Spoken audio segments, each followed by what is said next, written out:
Most growers spend an entire cycle trying to eliminate stress. Perfect temps, perfect feeding, perfect humidity, perfect everything. But what if that's the reason your plants are stopping short of their real potential? What if the key to louder aroma and stronger potency isn't avoiding stress entirely, but using it intelligently at the right time, at the right intensity, so the plant activates its natural defense chemistry without falling apart? Because in nature, plants don't produce massive terpene clouds and thick resin for fun. They produce them as protection. This is the science of stressing for potency. Not random abuse, not panic changes, not bro science, controlled, measured environmental signals that push a healthy plant to express more of what it's genetically capable of producing. To understand why this works, you have to understand what cannabinoids and terpenes actually are. They're secondary metabolites, compounds plants create primarily for defense. Terpenes can repel pests, inhibit microbes, and reduce herbivore pressure. Cannabinoids and resin production can help protect delicate tissues from UV radiation and oxidative stress. Resin is the plant's protective coating. When the plant perceives a threat, the defense system wakes up. That leads to a concept called hormesis. Hormesis is the biological principle that a small controlled dose of stress can trigger beneficial adaptation, while too much stress causes damage. It's the difference between a signal and a disaster. And the reason this matters for potency is simple. The plant's defense response is directly tied to the pathways that create the compounds we care about. But here's the critical rule. This only works when the plant is already healthy. Controlled stress is not a way to fix a weak grow. If a plant is already struggling, stressing for potency just becomes piling damage on top of damage. The goal is to take a stable, thriving plant and apply a very specific signal late enough in the cycle that it shifts chemistry toward defense expression without destroying photosynthesis, stalling ripening, or degrading aroma. The first major lever is light, because light is both energy and information. Most growers think intensity is the whole story, but spectrum matters too, and some wavelengths act like a stress signal. One of the most talked about examples is UVB. UVB is harsh radiation.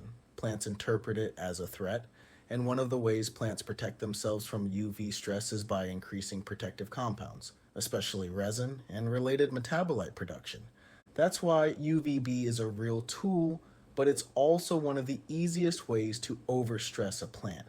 The goal isn't to fry the canopy, the goal is to introduce a controlled signal.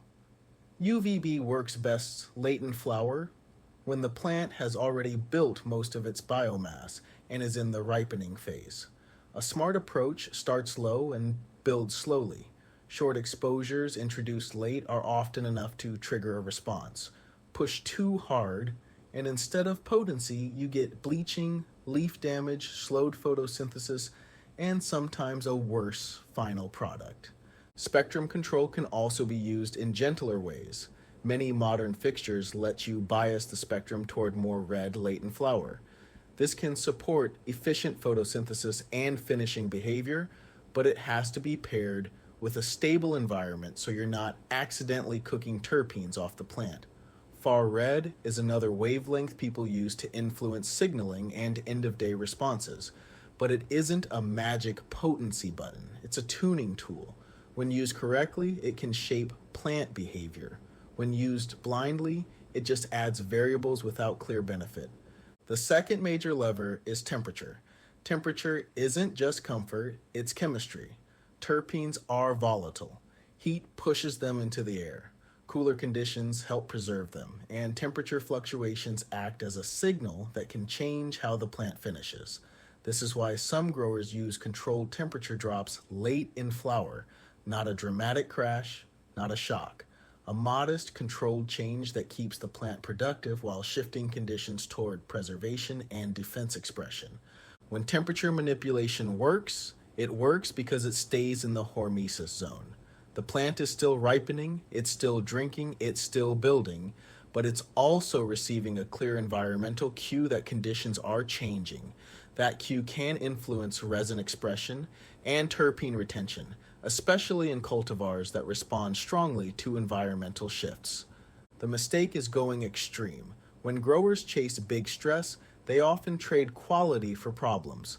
Aggressive cold can slow metabolism and stall ripening. Aggressive heat can flatten aroma and degrade delicate compounds. And unstable swings can increase risk like moisture issues inside dense flowers. If the plant stops acting like it's finishing and starts acting like it's surviving, the stress is no longer productive. So what's actually happening inside the plant when these stressors work? The plant perceives threat. That perception triggers signaling pathways tied to oxidative stress and defense response. The plant responds by ramping protective chemistry, part of which includes increased terpene production and resin-related metabolite activity. But those pathways still require energy. Photosynthesis still has to function.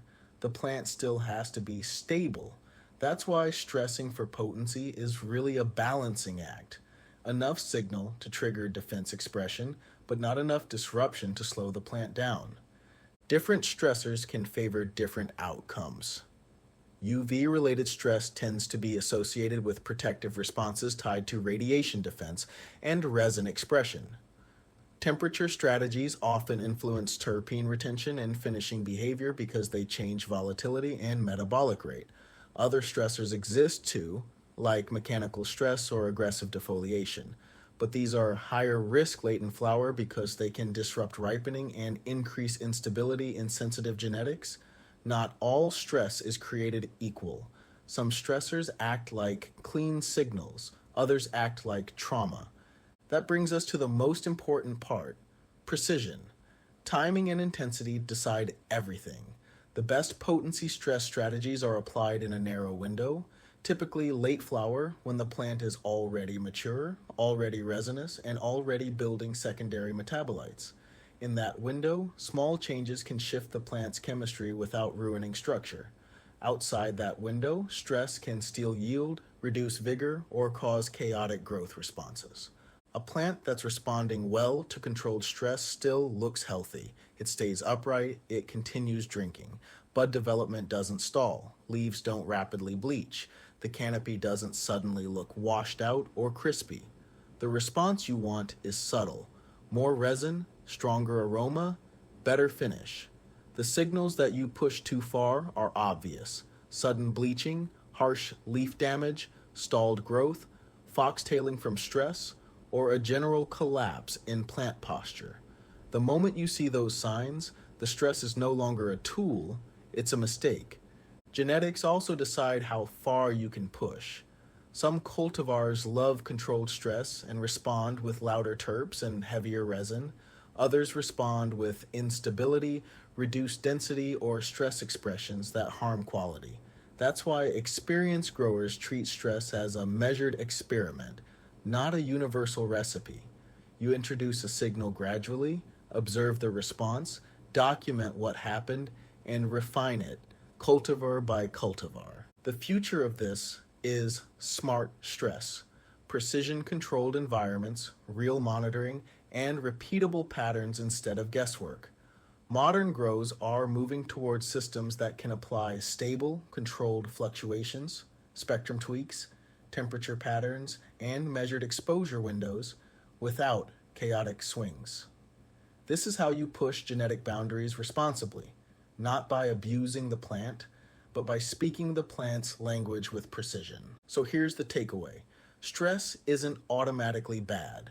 Uncontrolled stress is bad, but controlled, strategic stress, applied at the right time and intensity, can activate a plant's defense mechanisms and amplify terpene and cannabinoid expression. That's hormesis. That's the science. And when it's done right, you're not harming the plant. You're unlocking what it was built to do. Well, that concludes today's video, guys. I hope you enjoyed this one. If you did, leave a like. Comment any ideas for what you guys would like to see next.